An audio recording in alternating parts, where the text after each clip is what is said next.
নমস্কার, আমি কবিতার কলতান থেকে আমার চ্যানেলে সবাইকে স্বাগতম। বড়দেরকে প্রণাম জানাই, ছোটদেরকে অনেক অনেক আদর আর ভালোবাসা জানালাম। আমি চলে এসেছি এখন হ্যাশট্যাগ আমরা সকলের আজকের বিষয় নিয়ে। আজকের বিষয়ে মধু দিয়েছে, মধুমিতার মনের কথার মধু। সহজ সরল একটা বিষয় আজকে। এটা একটা অভিজ্ঞতা। আমরা যখন ছোট ছিলাম তখন আমাদের বাড়ি থেকে চাপ দেওয়া হতো যে ভোরে, একদম খুব ভোরে পড়া শোনা করতে। আর বলা হতো ভোরবেলায় পড়লে নাকি পড়া মুখস্থ থাকে। তো কারা কারা ভোরবেলায় উঠে পড়াশোনা করেছো, এখানে নিজস্ব অভিজ্ঞতা বলতে বলা হয়েছে। তো মধুকে ধন্যবাদ। এই যে আমরা ছোটোবেলার কথাগুলো বলি, সেদিন সার্কাস দিয়েছিল, তার ফলে কী হয় না, অনেক স্মৃতি বা অনেক ভুলে যাওয়া কথা আবার আমাদের মনে উঠে আসে। রিকল করলে মানে খুব সুন্দরভাবে সেই ছোটোবেলায় ফিরে যাওয়া যায়। তো আমরা তো বাস্তবে ফিরে যেতে পারি না, স্মৃতিতেই পারি। তো খুব সুন্দর একটা বিষয়, আর একবার ধন্যবাদ ওকে দেওয়ার জন্য। আমাদের ছোটোবেলায় সত্যি কথায় ভীষণভাবে বাড়ি থেকে চাপ দিত। আমরা তো আমাদের নেক্সট জেনারেশনকে, মানে আমি বিশেষত আমার ছেলেকে কখনোই প্রেশার করিনি এই টাইমে পড়তে হবে, ওই টাইমে পড়তে হবে। আমাদের পরের জেনারেশনটা যেন বেশ বাঁধন ছাড়া। কিন্তু আমাদের সময় আমরা একদম রুটিনে চলতাম। ভোরবেলায় উঠে পড়তে হবে। আমি নাচ শিখতাম বলে অনেক ছোট বয়স থেকে তো ডান্স প্র্যাকটিস করতে হতো প্রথমে আমাকে, মানে সেটা বেশ অনেক ভোরবেলা। ঘাড় ধরে তখন আর কি 5টা 5:30 তুলে দেওয়া হতো। হ্যাঁ, 6টা বেজে যায় মানে আর কি অনেকটা বেলা, তাও 6টা পর্যন্ত অ্যালাউড ছিল, তারপরে তো আর মানে ঘুমানোই যেত না। তো যাই হোক, আমি যেটা আমার হতো, ডান্স প্র্যাকটিস করতাম, তারপরে পড়তে বসে যেতাম সোজা। আর আমাদের সময় ওই এত আমাদের বায়না ছিল না যে এইটা ব্রেকফাস্ট করব, ওইটা ব্রেকফাস্ট করব। আমাদের মুখের সামনে যা দিত তাই খেতে হতো। ওই পড়তে পড়তেই ব্রেকফাস্টটা দিয়ে যেত। আমার তারপরে স্কুল ছিল 10টা 40-এ। তার আগে স্কুলের হোমওয়ার্ক, পড়াশোনা, অনেক সময় আবার সকালবেলায় টিচারও রাখা হয়েছিল, মানে স্কুল যাওয়ার আগে আর কি টিচার আসতেন বাড়িতে পড়ানোর জন্য। তো এমনকি আমিও যখন বিয়ের আগে পড়াতাম, এরকম অনেক স্টুডেন্টকে পড়াতাম যারা স্কুল যাওয়ার আগে পড়ে যেত। কিন্তু এখন যেন বাচ্চারা সত্যি কথাই অনেক স্বাধীনতা পায়, অনেক স্বাধীনতা পায়। তাদের এখন এতটা প্রেশারাইজড করা হয় না যে এই টাইমে পড়তে হবে, ওই টাইমে পড়তে হবে। আর আমার একটু বিরক্ত লাগতো ভোরবেলায় পড়তে। কেন, আমি সারা জীবনই আমি একটু যেন রাত জেগে পড়াটা বেশি পছন্দ করি। আর রাত্রে খুব তাড়াতাড়ি আমার ঘুমও আসতো না। তো তার ফলে আমাকে, মানে যখন ভোরবেলা তুলে দেওয়া হতো, বিশেষ করে শীতকালের ভোরবেলাটা আমার প্রচণ্ড বিরক্ত লাগতো। আর আমার একজন, বেশ প্রসঙ্গে বলে রাখি, হাসি পাচ্ছে, ওই যে বললাম মধুকে ধন্যবাদ, কেননা স্মৃতিগুলো আবার রোমন্থন হয় বলে। আমার একজন অঙ্কের স্যার ছিলেন। অঙ্ক আমার দু চোখের বিষ একটা সাবজেক্ট।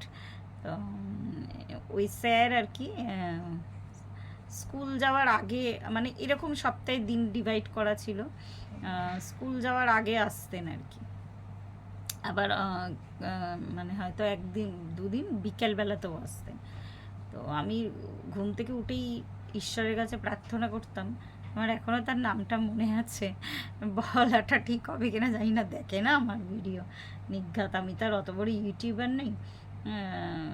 মানে প্রবালদা বলতাম, খুব বেশি বয়স ছিল না তার, ইয়াংই ছিল।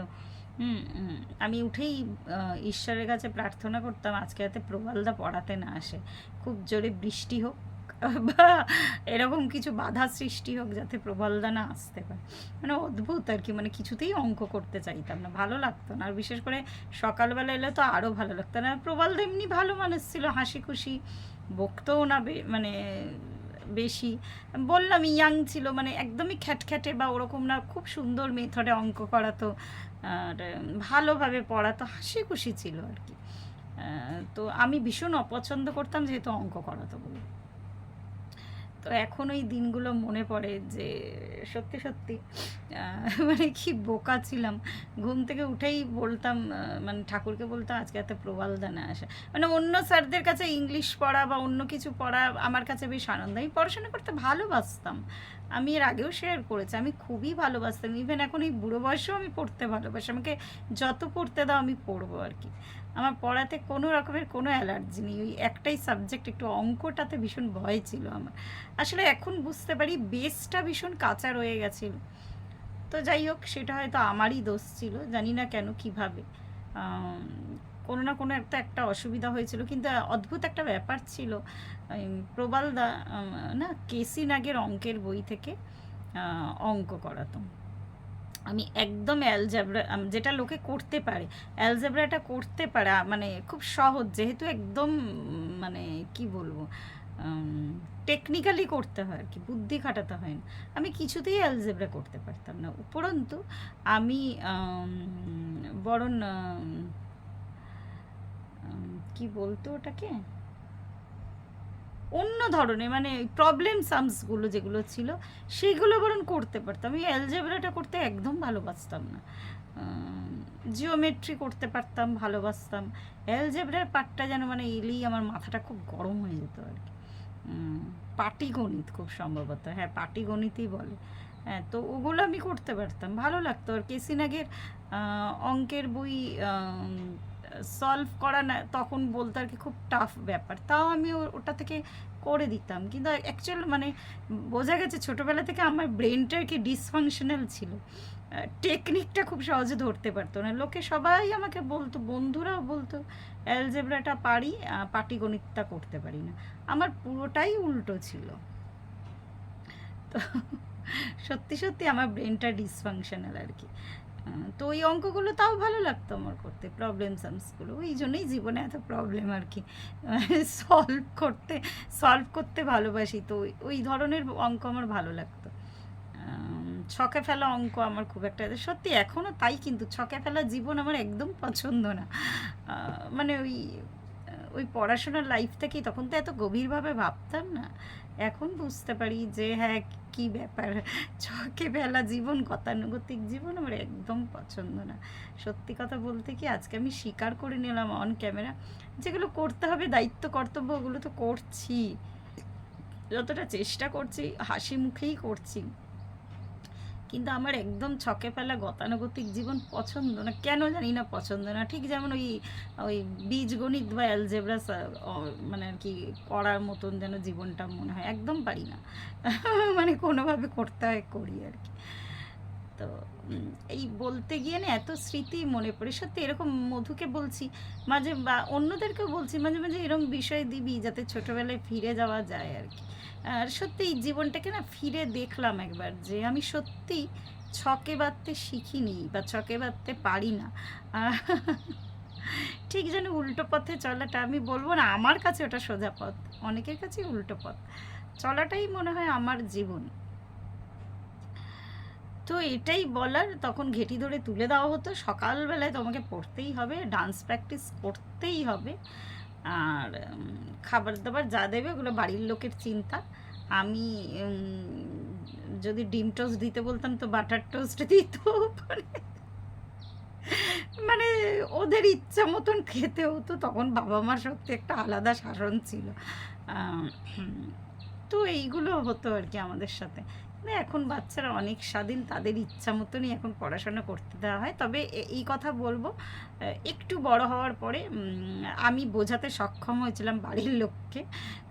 যদিও 7টার পরে কোনো দিনই, মানে আমি যে 6টা, তারপরে আস্তে আস্তে যেহেতু রাত জেগে পড়তাম আমি, আমি যখন উঁচু বেশ অনেক বড়, হ্যাঁ, যখন একা একা পড়তাম একটা সময় হয়েছিল, যখন আমি অতটা মানে কিভাবে বোঝাবো ক্যামেরাতে আমি জানি না, অনেকগুলো টিউশন করতাম যখন আমি প্রায় কলেজের অ্যাডভান্স ইয়ার থেকে শুরু করে ইউনিভার্সিটি যখন এমএ পড়ি, প্রচুর টিউশন করতাম তখন আমি। তো তখন না আমার নিজের পড়ার সময়টা ওই রাত্রিটায় ছিল। তো ওই রাত্রির বেলাটা আমি পরে ওই যে বললাম পরবর্তী সময়ে কিন্তু আমি রাত্রেই পড়তাম। রাত মানে বেশ রাত কাবার করে জেগে পড়াশোনা করতে ভালোবাসি, তো আমার একটুও কষ্ট হতো না। তখন তো অঙ্কও ছিল না। তো ওই রাত জেগে আমি পড়তাম। আর তারপরে একটু রেস্ট নিয়ে সকালবেলায় ওই টিউশন যেতাম। তারপরে ওখান থেকে ইউনিভার্সিটি যেতাম আর কি। আলিপুর ক্যাম্পাসে আমাদের সময় যেতে হতো, তো খুব ডিস্টেন্স ছিল না।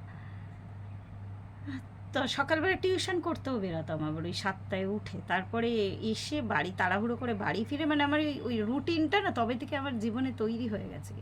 আর আমি কোনোদিনই বেহিসাবি বা রুটিনের বাইরে কাজ করতে পারি না। এতে সত্যি হয়তো আমার বাড়ির লোকেরও ভূমিকা আছে, আমার ভূমিকা তো আছেই। পড়াতে যেতাম, ওখান থেকে এসে তাড়াতাড়ি করে খেতে সময় পেলে পেতাম, না হলে ইউনিভার্সিটি চলে যেতাম। তো এরকম লাস্টের দিকে কটা বছর, মানে আমি লাস্টের দিক বারবার বলছি কেন, পড়াশোনার লাস্টের দিক, মানে গ্র্যাজুয়েশনের আমাদের সময় পার্ট 1 পার্ট 2 ছিল। ওই পার্ট 2 থেকে শুরু করে MA পর্যন্ত এই 3-4টে বছর আমার জীবনে বেশ স্ট্রাগল মানে এই টাইমিংয়ের আর কি। তখন আমাকে টিউশনগুলো করতেই হতো। তো যাই হোক, ওই টাইমটা আবার অন্যভাবে কেটেছে, কিন্তু পড়াশোনা করতাম, পড়াশোনা কখনো আমি ফাঁকে দিইনি। তো এটাই।